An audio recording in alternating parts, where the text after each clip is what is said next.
Professeur Didier Raoult, une des stratégies thérapeutiques proposées pour lutter contre le Covid-19 est l'utilisation d'anticorps monoclonaux. Que pensez-vous de cette piste ?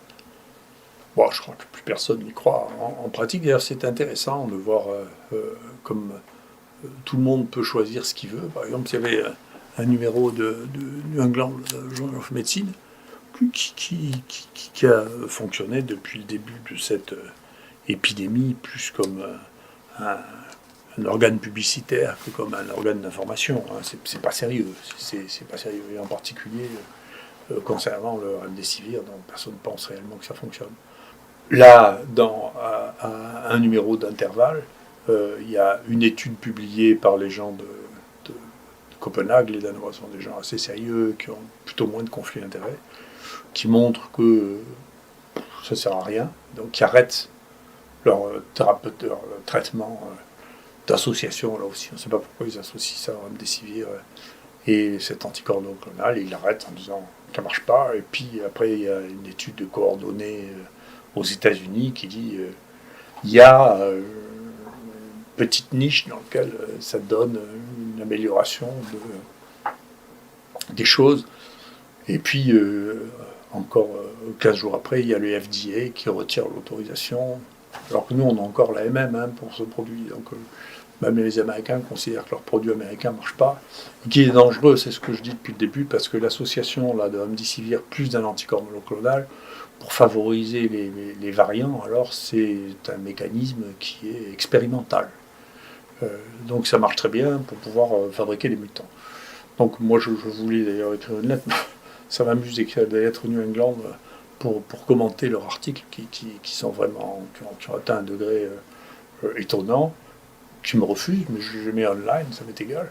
Mais j'ai pas eu le temps que déjà la FDA disait qu'il fallait arrêter. Donc mais c'est simple, c'est vraiment simple. Hein. C'est comme quand les gens me disaient, vous savez, les virus ARN, ça mute pas. C'est un truc quand même. Il faut entendre un truc comme ça à mon âge, si vous voulez. Il faut entendre ça, ça veut dire, écoutez, c'est quand même une des bases les plus faciles des choses que nous enseignons aux étudiants en troisième année, hein, que tous les virus ARN ont un taux de mutation plus élevé, c'est basique, et que si vous mettez un équivalent d'une des bases d'ADN, d'ARN en l'occurrence, vous favorisez la mutation. Et là aussi, c'est aussi une donnée, comme ça, vous pourrez regarder sur la curiosité, si vous avez l'anglais, ça a été publié là aussi, dans le New England, sans qu'ils disent que c'est un remdesivir qui fait ça, mais chez des gens qui ont un portage viral prolongé parce qu'ils sont immunodéprimés, si vous leur donnez du remdesivir et qu'en plus vous leur donnez des anticorps, ben ce qui se passe, c'est exactement ce qui doit se passer, c'est-à-dire vous mettez un agent mutagène et vous mettez la pression de sélection avec les anticorps, il vous sort des virus qui sont résistants, qui acquièrent toute une série de mutations, en particulier là dans la zone dite spike, qui est celle qui fait la résistance aux vaccins et aux anticorps. Donc tout ça, c'est assez banal en réalité. Donc, mais comme le fait de prendre les choses avec un peu de recul et un peu de bon sens, et sans l'engouement extrême pour des choses qui sont totalement nouvelles et dont on n'arrive pas à démontrer qu'elles servent à quelque chose, n'est pas là, eh bien, les gens s'excitent autour de la pilule miracle, et donc c'est une pilule miracle qui disparaît en plus. Parmi les autres pilules miracles, elle va rejoindre le cimetière des pilules miracles, qui remplace le cimetière des éléphants, parce qu'il y a moins d'éléphants. Donc on réutilise le cimetière des éléphants pour y mettre le système des traitements miracles du Covid. Voilà. Quelles sont les dernières données que l'on peut observer concernant la vaccination ? Ça y est, on commence à avoir des données. Là aussi, il y a un travail très intéressant qui est sorti dans le Lancet, là, qui analyse d'une manière très honnête, je crois, en Angleterre, l'efficacité du vaccin AstraZeneca contre le mutant anglais, justement, qui est celui qui circule le plus, qui fait, chez nous, il fait 90%, 85 à 90% des cas, et en Angleterre encore plus. Ce que ça marche, et ce que ça montre, c'est que ça marche pas très bien, enfin ça marche moins bien. Ce qu'on pouvait imaginer, là aussi, c'est pas des choses qui sont magiques. Hein. Vous prenez juste une protéine, qui est celle du virus qui était là en mars-avril. et vous faites un vaccin qu'avec cette protéine plutôt qu'avec tout le virus. La chance que vous ayez une mutation dans cette protéine qui rende résistant soit aux anticorps monoclonaux, soit au vaccin, est une chance assez élevée. Si vous prenez tout le virus, peut-être que c'est moins directif, peut-être que la concentration est moindre, mais il y a une chance qu'il reste une certaine immunité. Tandis que là, comme immunité, c'est très fragile puisque c'est basé sur très peu d'acides aminés. Donc c'est juste une protéine. Et donc comme il y a ce variant anglais qui a plusieurs mutations dans cette protéine, que le vaccin fait à partir de l'analyse du premier virus ne marche pas très bien dessus, c'est pas étonnant. Et donc, ça marche pas très bien, ça veut dire que quoi? Ça veut dire que il semble que pour les formes symptomatiques et documentées, c'est-à-dire les gens qui sont malades et chez qui on a trouvé le virus, le degré de protection soit de l'ordre de 70%, dans le meilleur des cas. Et quand on parle de gens qui sont porteurs ou qui n'ont pas de symptômes déclarés, alors le taux de protection est extrêmement bas. Donc ça pose la question de son usage, et je pense que l'on retrouvera, et alors quand on regarde sur les nouveaux variants, alors ça marche très très mal, c'est-à-dire le variant sud-africain et le variant brésilien, ça marche extrêmement mal. Donc maintenant se pose la question, d'accord, mais alors qu'est-ce qu'on fait de ça en pratique maintenant pour donner des conseils aux gens? Donc moi je redis, pour l'instant, le vaccin n'est pas obligatoire, donc c'est les médecins praticiens qui doivent discuter avec leurs malades pour leur dire, écoutez, moi je vous conseille ou je ne vous conseille pas de vous vacciner. Pour l'instant, on est libre de le faire ou pas. Donc ce qu'il faut regarder dans la raison pour se vacciner ou pas se vacciner, le point le plus important, c'est bien entendu de faire comme d'habitude. Hein, j'avais écrit un livre sur le vaccin, et comme d'habitude, je suis d'accord avec ce que j'écrivais à l'époque. Je vais en rajouter un chapitre sur le Covid. C'est quel est le bénéfice à espérer. Donc, quelle est la balance entre le risque et le bénéfice. Quand les gens vous disent qu'il n'y a aucun risque, c'est pas vrai. Voilà. C'est pas vrai. Il y a un risque avec toutes les actions que l'on a. Là, les risques de ce vaccin, on commence à les connaître. Il y a des risques vraiment dangereux, d'allergies dues aux composés qu'on utilise, le polyéthylène glycol, les gens qui font des chocs anaphylactiques, éventuellement mortels.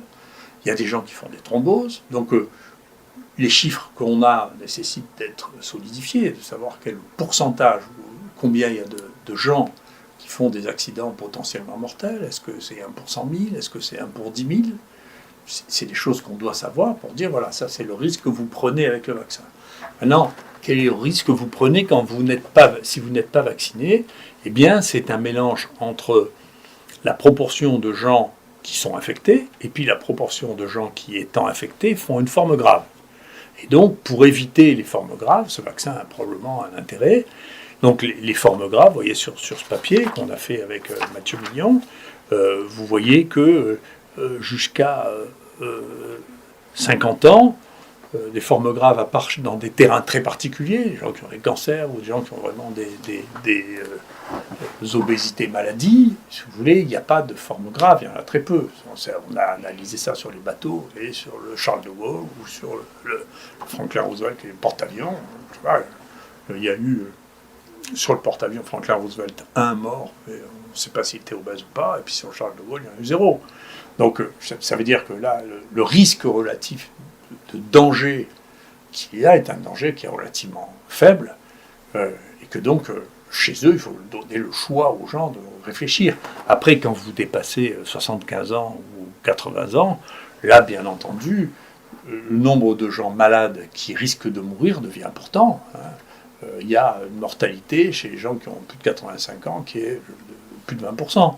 Donc le bénéfice à espérer dans une période où le virus circule, pour des gens qui ont plus de 80 ans, est très bon.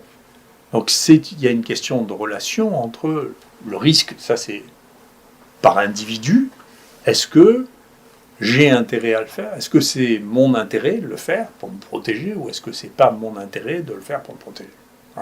Et donc ça se calcule avec, voilà, est-ce que les gens sont âgés? Et deuxièmement, est-ce qu'ils ont des facteurs de risque? Les facteurs de risque qui sont les mieux identifiés, c'est l'obésité, les cancers associés, les pathologies respiratoires chroniques, éventuellement la sédentarité, qui sont des éléments. Et puis, si, dans l'époque de grande terreur dans laquelle on vit, ça rassure les gens d'être vaccinés, il faut qu'ils se vaccinent. La mortalité est très faible. Le vaccin, il y a des inconvénients. Plus inconvénients que ce qu'on nous disait. Il y a un travail qui vient de sortir dans Nature, justement, où il y a 70% d'effets secondaires avec le vaccin Pfizer, alors qu'on n'avait jamais vu ça avec un vaccin. C'est 2 à 3 fois plus que le vaccin contre la grippe. Donc, il y a des effets secondaires, c'est une chose. Deuxièmement, il y a quelques effets mortels. C'est le risque. Est-ce que le risque vaut le coup d'être pris? Certainement, quand on fait partie d'une population en risque. Si on fait une population qui est sans risque, on peut se poser la question de savoir, c'est le choix de chacun de faire ça. Vous parlez ici d'un bénéfice-risque pris au niveau individuel. Est-ce qu'au niveau de la collectivité, est-ce qu'il est intéressant d'être vacciné pour protéger les autres, pour éviter de contaminer les autres?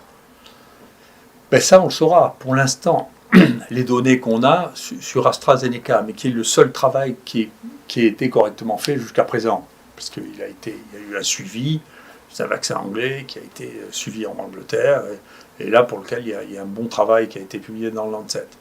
On ne peut pas dire qu'on soit convaincu qu'on va contrôler la circulation du virus anglais en Angleterre avec le vaccin anglais. Donc, le virus va circuler. Toute la conclusion, c'est que ça protège, ça demande à être reproduit, ça diminuerait la gravité des infections quand on est vacciné. Voilà. Quant à la circulation du virus, est-ce que ça va diminuer la circulation du virus? Je n'en sais rien. Ce que montre ce travail ne convainc pas que ça va diminuer la circulation du virus. D'autant que, encore une fois, la cible de ce vaccin est tellement étroite que ce sera très facile de voir apparaître de nouveaux variants qui résisteront aux anticorps générés par ce vaccin.